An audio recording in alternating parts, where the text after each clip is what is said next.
Halo hai, Sobat GP kembali hadir untuk menemani pagi kalian dengan update berita seputar Grand Prix dunia.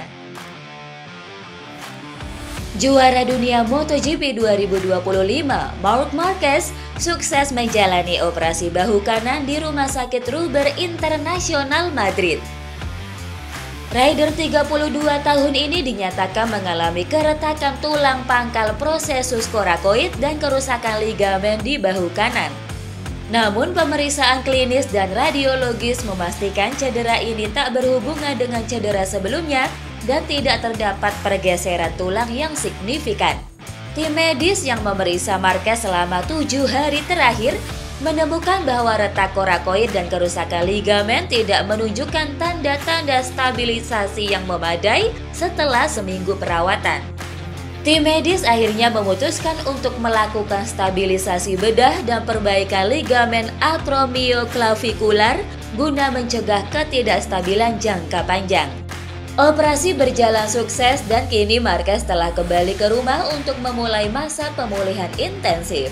Progres penyembuhan sang juara dunia 8 kali itu akan menentukan waktu kembalinya ke lintasan. Namun laporan internal Ducati menyebut bahwa Marquez akan absen setidaknya hingga GP Portugal awal November. Dengan gelar juara dunia yang sudah dikunci di Jepang, Ducati kemungkinan besar tidak akan memaksanya untuk kembali membalap di sisa musim. Menjelang fase penting dalam pengembangan motor 2026 yang mesinnya akan dibekukan, Ducati dihadapkan pada situasi internal yang berpotensi mengganggu fokus tim. Konflik muncul setelah muncul dugaan bahwa Francesco Bagnaia menggunakan motor Franco Morbidelli dalam tes di Misano. Meski Bagnaia enggan memberikan penjelasan rinci dan hanya menyebut bahwa ia mengikuti arahan Ducati, sikap bungkamnya justru menimbulkan spekulasi lebih lanjut. Kisru ini mencuat di tengah keputusan teknis penting yang harus diambil Ducati, yaitu memulai pengembangan motor 2026 dari basis motor saat ini. Ketegangan internal ini dikhawatirkan mengganggu konsentrasi para insinyur di Bologna. Namun, Marc Marquez memberikan pandangan berbeda saat diwawancarai di Indonesia. Ia menyatakan bahwa arah pengembangan Ducati tetap jelas dan terstruktur. Para insinyur Ducati sangat jelas dan itu memberi saya ketenangan pikiran. Pernyataan Marquez menunjukkan kepercayaan terhadap struktur teknis Ducati meskipun ada dinamika internal yang tengah memanas. Kini perhatian tertuju pada bagaimana Ducati menyikapi kekacauan ini tanpa mengorbankan performa jangka panjangnya. Miguel Oliveira meyakini Ducati akan tetap menjadi kekuatan dominan di MotoGP meskipun regulasi baru mulai diterapkan pada musim 2027. Ia menilai keunggulan teknis dan pengalaman panjang Ducati tidak akan hilang hanya karena perubahan besar pada aturan teknis. Dominasi Ducati di MotoGP 2025 menjadi bukti nyata kehebatan pabrikan asal Bologna tersebut. Usai meraih Triple Crown, mereka terus menunjukkan superioritas meski Marc Marquez tengah cedera. Kemenangan Fermin Aldeguer di Mandalika memperpanjang catatan luar biasa Ducati menjadi 16 kemenangan dari 18 seri musim ini. Mulai 2027, MotoGP akan menggunakan mesin 850cc, melarang perangkat pengatur tinggi motor, serta mengganti pemasok ban dari Michelin ke Pirelli. Banyak pihak menilai perubahan ini akan menjadi titik balik besar dalam persaingan, namun Oliveira berpandangan sebaliknya. Saya tidak berpikir perubahan ini akan berdampak negatif bagi Ducati.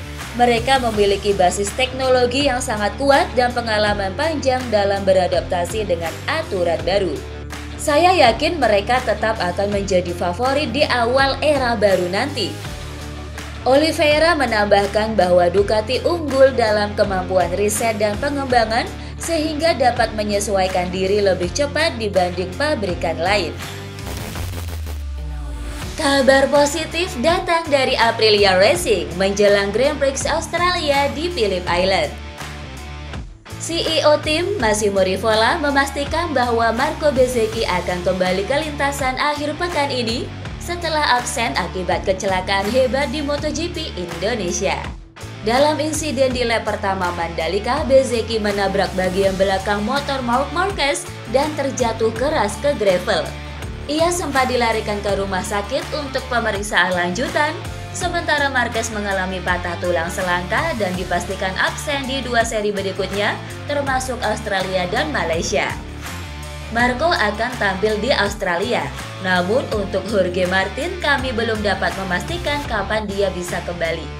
Kehadiran Bezzecchi menjadi kunci penting bagi Aprilia yang sedang berjuang mempertahankan posisi kedua di klasemen konstruktor. Saat ini mereka unggul 28 poin atas KTM, sementara Bezzecchi hanya tertinggal 20 poin dari Francesco Bagnaia dalam perebutan posisi 3 dunia. Marco layak finish ketiga dunia dan Aprilia pantas menutup tahun ini sebagai runner-up pabrikan. Rivola menambahkan bahwa Aprilia juga optimistis menghadapi musim depan dengan kombinasi Bezzecchi dan Martin yang diyakini mampu menantang Marc Marquez dan Ducati. KTM resmi mengumumkan bahwa Pol Espargaro akan kembali turun ke lintasan untuk menggantikan Maverick Viñales yang masih dalam masa pemulihan cedera. Pembalap asal Spanyol itu akan tampil di 2 seri berikutnya, MotoGP Australia di Phillip Island dan MotoGP Malaysia di Sepang. Espargaro sebelumnya sudah 2 kali tampil menggantikan Viñales, masing-masing di Brno dan Balaton Park, dan berhasil membawa KTM RC16 finish di posisi 8. KTM menilai Espargaro memiliki pengalaman dan pemahaman mendalam terhadap karakter motor, sehingga kehadirannya penting untuk menjaga kontinuitas pengembangan tim. Phillip Island menjadi salah satu lintasan yang disukai oleh Espargaro dan KTM berharap penampilannya dapat memberikan data penting untuk meningkatkan performa motor di sisa musim.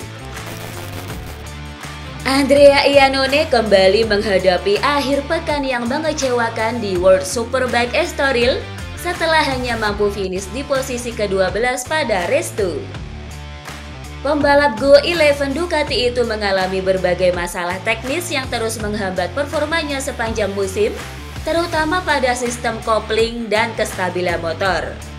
Setelah tampil menjanjikan dengan finish kelima di Super Pole Race, Iannone sempat optimistis bisa bersaing untuk podium. Namun masalah kopling yang kembali muncul di awal balapan membuatnya kehilangan banyak posisi. Ia juga mengalami kesulitan pada bagian depan motor yang membuat rem mudah terkunci, sehingga sulit mempertahankan kecepatan di tikungan. Meski kecewa, Iannone mengakui bahwa timnya telah berusaha keras untuk memperbaiki performa. Iannone menyebut tim telah memahami arah pengembangan yang perlu diambil untuk balapan berikutnya. Ia tetap yakin bahwa potensi mereka sangat besar, hanya saja belum berhasil ditunjukkan secara konsisten musim ini. Hasil di Estoril pun menjadi pelajaran penting untuk memperkuat langkah menuju hasil yang lebih baik di seri-seri mendatang. Legenda Formula One Johnny Herbert menilai Ferrari perlu mempertimbangkan Christian Horner sebagai kandidat ideal untuk memimpin tim di masa depan. Menurutnya, Horner memiliki pengalaman dan rekam jejak yang terbukti dalam membangun Red Bull menjadi tim dominan di ajang Formula One modern. Horner yang meninggalkan Red Bull pada Juli lalu dikenal sebagai sosok kunci di balik kesuksesan besar tim asal Milton Keynes itu. Di bawah kepemimpinannya, Red Bull meraih berbagai gelar juara dunia konstruktor dan pembalap, termasuk era dominasi Max Verstappen dalam beberapa musim terakhir. Sementara itu, Vasseur baru saja memperpanjang kontraknya. Namun Ferrari belum mampu meraih kemenangan satupun musim ini dan terancam tergeser ke posisi keempat klasemen konstruktor.